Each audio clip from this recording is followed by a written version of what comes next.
Phoenix Dream Center is a nonprofit that is quite literally changing lives. Shauna experienced freedom, and today she is helping be the change for other young women in the Dream Center program.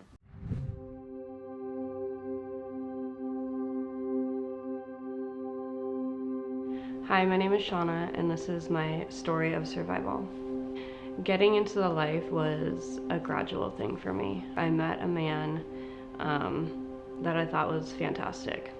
He had a beautiful home in Scottsdale, and he became my boyfriend. The real flip happened after he did a tour overseas. He had been discharged, and he needed to find a new way to make money.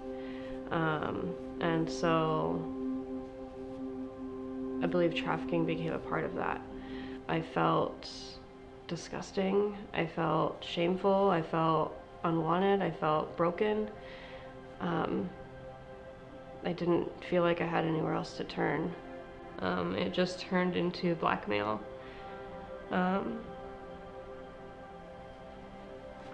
It turned into telling me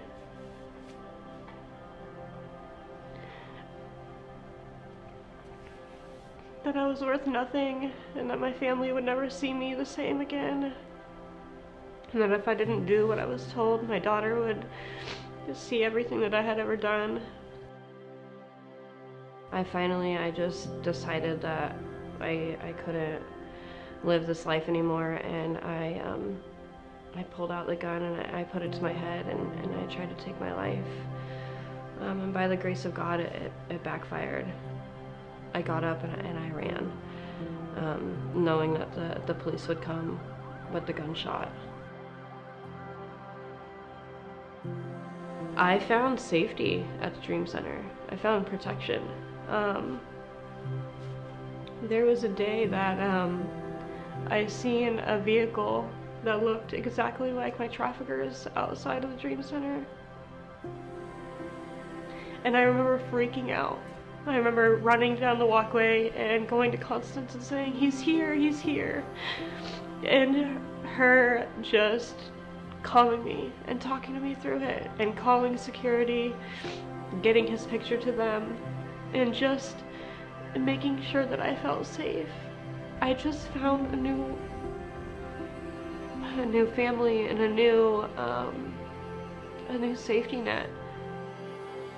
When I started giving back is when I really turned a corner in my healing. When I started helping others there at the Phoenix Dream Center, but also when I started working at Streetlight USA. When I was able to help others along their journey, that is when I really felt that I healed the most. I know that God's turning everything that I went through for good. I know that the enemy didn't win. Everything that I experienced wasn't for nothing. I was made out to believe that I was very stupid and that I was worth nothing. So I'm very surprised of how smart I am and how far I've come, and that I'm a fighter.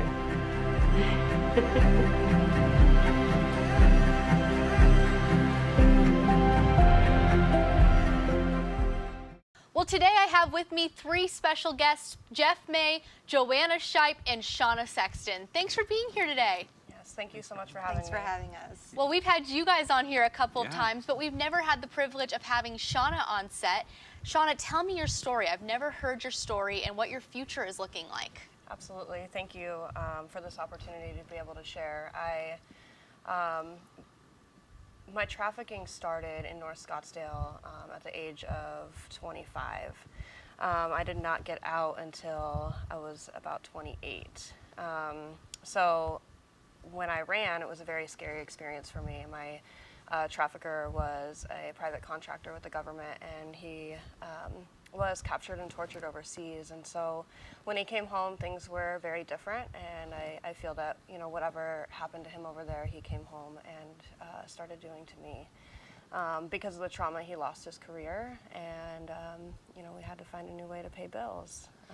And so you said North Scottsdale, and I think there's a lot of stigma out there that trafficking happens downtown, it happens in the bad areas. This happened to you in Scottsdale. Yes. Talk about that. Yeah, my trafficking started in a neighborhood right there off of 60th Street in Thunderbird, and it continued to happen in high-end neighborhoods. So what are some signs that people can look for in these high-end neighborhoods? Because people aren't looking in these areas. Yeah, yeah, and it amazes me that none of our neighbors ever stopped to ask or, ever made a report. We had people in and out, but, we traveled a lot for our dates as well. So you got rescued through the Phoenix Dream Center. Talk to us about how you got out of this situation. Yeah, running for me was very dangerous. It came to a point where I decided I was going to take my life in order to protect my family and get out. And, an officer that came to the call that night, there was one officer that sat and listened to my story and decided that I didn't need to go to jail. I needed to go to a detox center. Wow. And from there, I found the Phoenix Dream Center.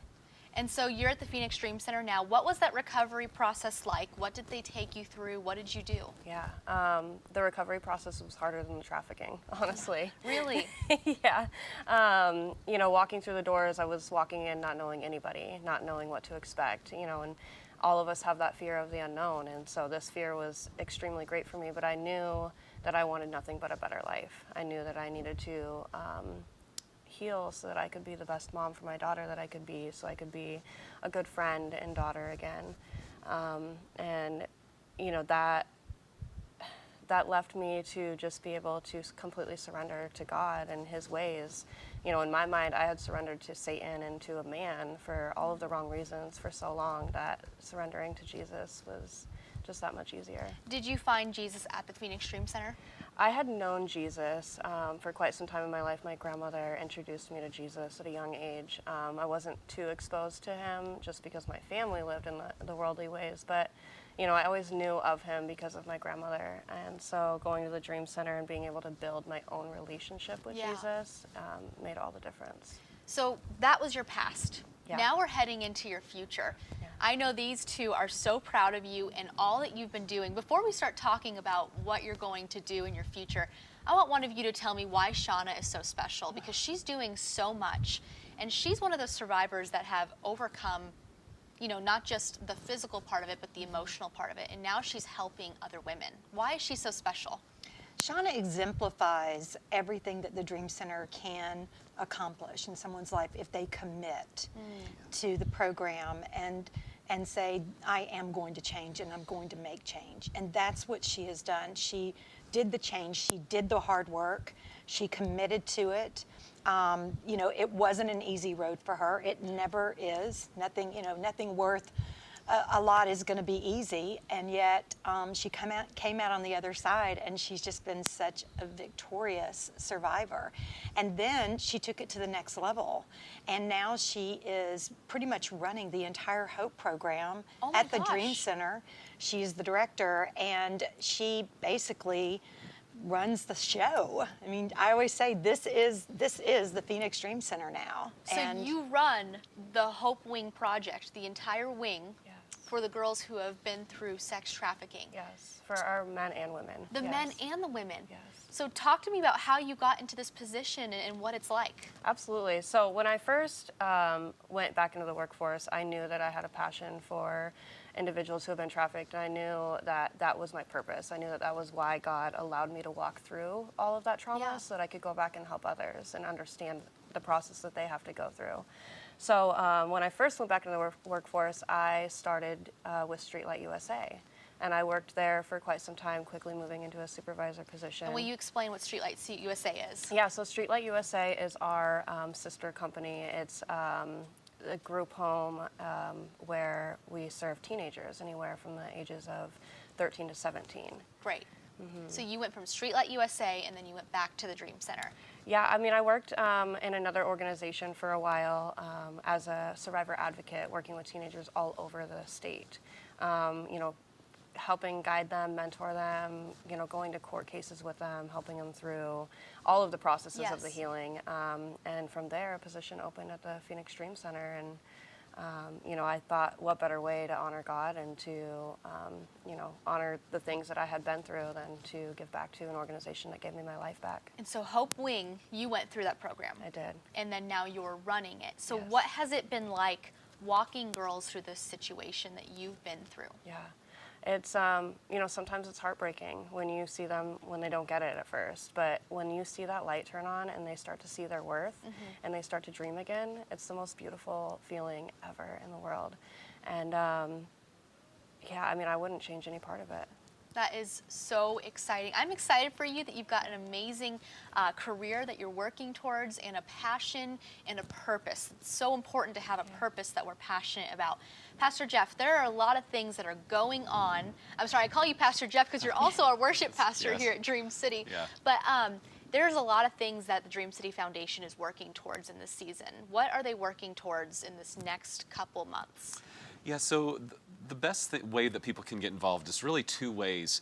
One is we have our Stop Traffic Walk, which is coming up at the beginning of 2023. We just had our third annual Stop Traffic Walk this winter. But people can go to stoptrafficwalk.org and sign up, have a team, and it's a great way to get people engaged with what's going on and to support the work.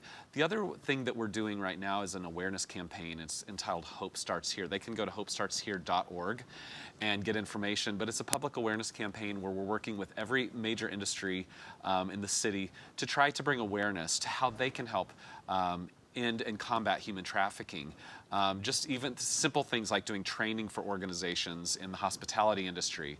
So if you want to get involved, you could go to hopestartshere.org and you could click the link to sign up for that, and those are two ways to get involved. So if someone wants to go to the Phoenix Dream Center and they want to see what it's like, how would they go about that? Well, we do have tours the first Saturday of each month at 11 and every Tuesday at noon, and you don't have to RSVP.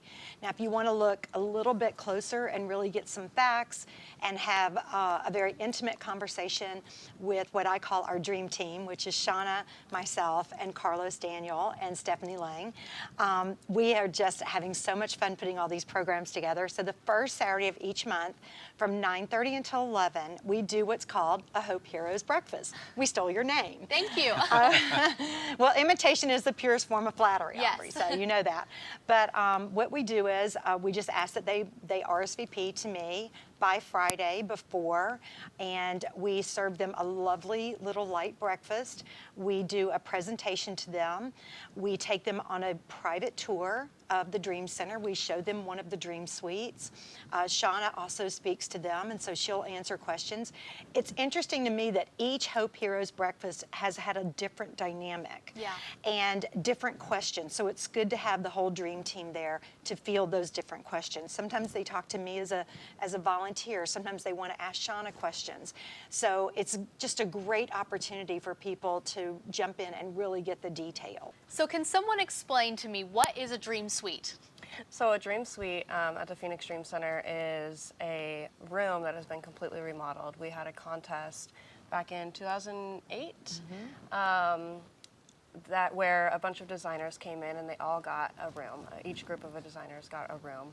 And they completely renovated this room and made it into this beautiful dream suite with sensory modulation to be able to help an individual heal from their trauma. You know, bringing in somebody who has been trafficked through hotels, bringing them into another hotel room just isn't suitable for their healing. And so now they get to come up to a room that has a name, like the Peaceful Place Wow. or the Tree House instead of a room number. Thanks for being here, you guys. Thanks for Thank having you us. so for much, having Aubrey. us. Well, if you are someone who wants to donate your time or your resources to the Phoenix Dream Center, or you just want to learn more, go to phoenixdreamcenter.org to find out how you can get involved.